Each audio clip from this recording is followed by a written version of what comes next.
One of my viewers, Thomas Martin, had a concern about aligning the blade on the Ridgid Compact table saw, the R4516.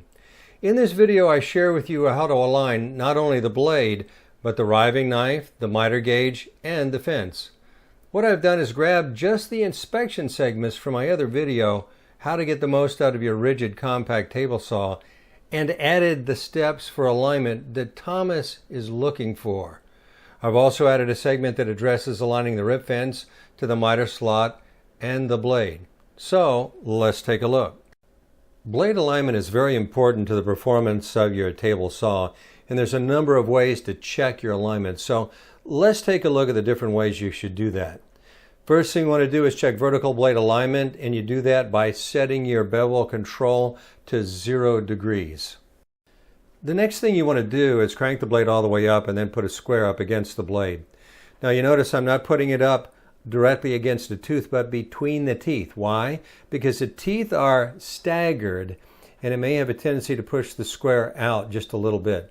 So what you want to look for in this case is you want to look for a little bit of daylight. So we're going to zoom in a little bit closer to see if this came directly vertical or square to the table directly from the factory, and it looks like it did, so there's no need to adjust this at all.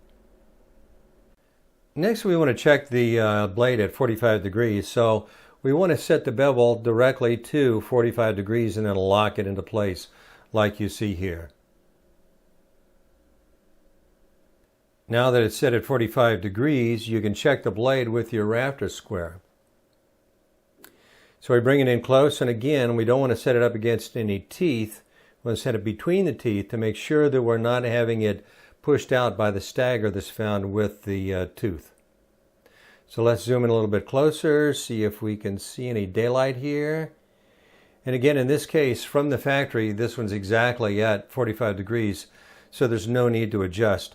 On either one of these, vertical or horizontal, it can be adjusted. I'm going to show you the places to do that on the front of the table saw in just a moment.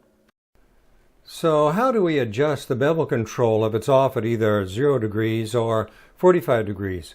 We do that by turning either of these two larger black bolts on either side of that label. In order to do that, you're going to need these driver bits. And on my set, that happens to be the H3.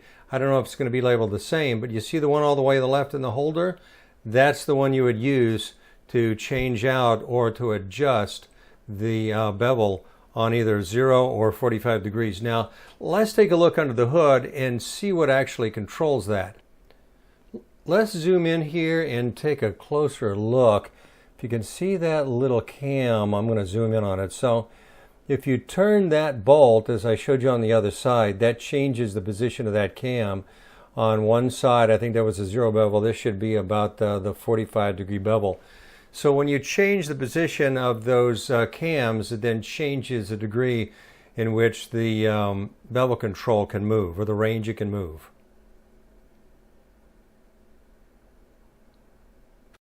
In addition to verifying 45 degree bevel alignment as well as 0 degree bevel alignment, we also want to ensure that the blade is in alignment with the miter slot. To do this, we want to use a combination square like you see here, put it down into the slot, and extend the ruler out till it just touches one of the teeth. Now you notice I've marked one of the teeth here with a black magic marker, and you want to rotate that blade carefully till it just touches that ruler. Now I'm going to take that tooth that I marked with the black magic marker and bring it down till it just touches the ruler. And see how it picks it up? So it just picks it up. So now I'm going to take the combination square, move it to the back, and see if it does the same thing. So let's take that tooth that I marked with black and see if it picks it up. And as you can see here, it does not touch the end of that ruler. You can't see it from here, but there's an awful lot of daylight between the ruler itself and the blade all the way in the back. Now I bring it back to the front again, and you'll notice that the same tooth will pick it up again. That's because this blade is not square with the miter slot and needs to be adjusted. So you can go into your user's manual and it'll show you how to adjust the blade alignment to the miter slot. Now let's take a look at where we're going to adjust the alignment of the blade to the miter slot. So you see these two larger bolts that are hanging down or sticking down. You want to loosen those, not necessarily all the way, but then you see this set, the one in the middle that's kind of set further up, that's the one that allows you to control the position of the blade. So we're going to take a closer look at that from the top side in just a moment. In order to adjust the alignment, all you have to do is take an Allen wrench and turn it back and forth until you get that tooth aligned with your scale just right. In this close-up, you can see the amount of play that's available using the Allen wrench just underneath the back of the table. So all you need to do is bring that blade in close enough so that magic tooth, or the tooth that you marked, is just barely touching the scale on your combination square. Of course, when you're done, you want to make sure you tighten down those two larger bolts really tight so they don't move, and make sure you recheck your alignment after you've tightened them down. Typically, the blade and the riving knife come from the factory aligned just right, but you always want to check it to make sure. And all you need is some kind of straight edge like a square that you see here, and bring it up against the blade. So let's take a look. And as you can see from the factory, these two are aligned perfectly. No need to make adjustment. If you do, in the manual it does show you how to align the riving knife to the blade. Now let's adjust the riving knife. The first thing you want to do is take off the throat plate or the table insert. And then you see that little yellow handle, you want to turn that back up. And now that's loose enough so that you can move it effectively. Now let's take a look at the bolts that you need to adjust with your Allen wrench. So you see those two bolts there? Just loosen those, adjust the position of the riving knife so it's parallel with the blade. Double check with your square again, tighten them down, and then all you need to do is put everything back together. Put the riving knife lock in the down position nice and tight. Put the throw plate back on.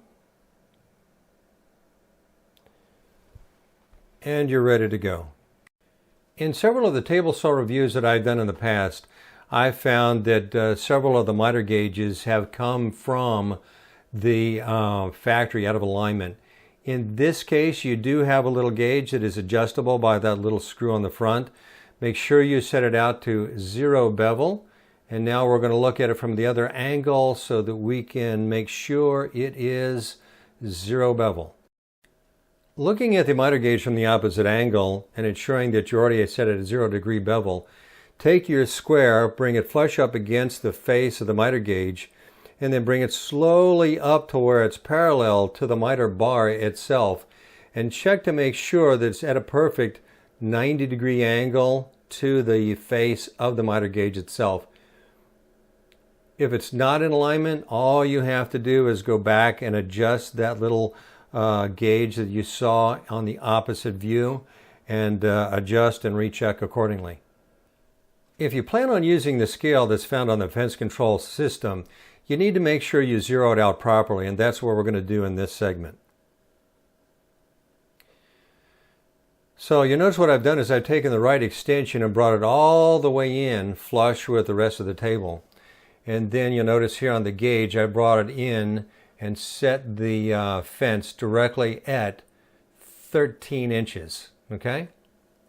Now you notice on the far left hand side this also should be set at exactly 13 inches. Okay? If this scale is correct and all the gauges are correct, then the distance between the fence and the blade should be exactly 13 inches. So let's take a look. In this case, from the factory, it was exactly 13 inches. So we know that this fence is zeroed out, and we can rely upon it for use with this table saw and with this fence combination.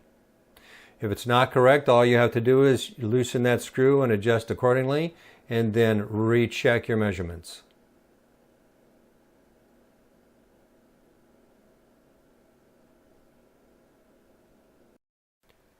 Now let's look at how to align your fence to the miter slot as well as to the blade.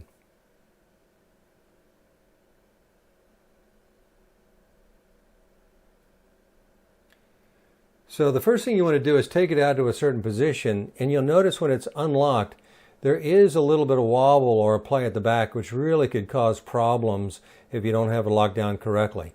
The width of the control on the fence is wide enough that it registers with the fence control system. So if you push in on it, it's square at that point. So push in on it nice and tight, lock it down, and now that's going to be parallel to either your miter slot or to the blade. So here, take your combination square or ruler, whatever you're using, and check front to back. You could also check it to the miter slot as well. But that's all you have to do to lock it in place. So make sure you press that in nice and tight before you lock it down. Well, I hope you found this video helpful. If you did, please press like and share with your friends. I have a number of other videos related to the Ridgid table saw, and I put the links to them in the description below, so make sure you check them out. Thank you for watching, and if you're not already a subscriber, I would love to have you as a subscriber. And as always, good luck on your projects.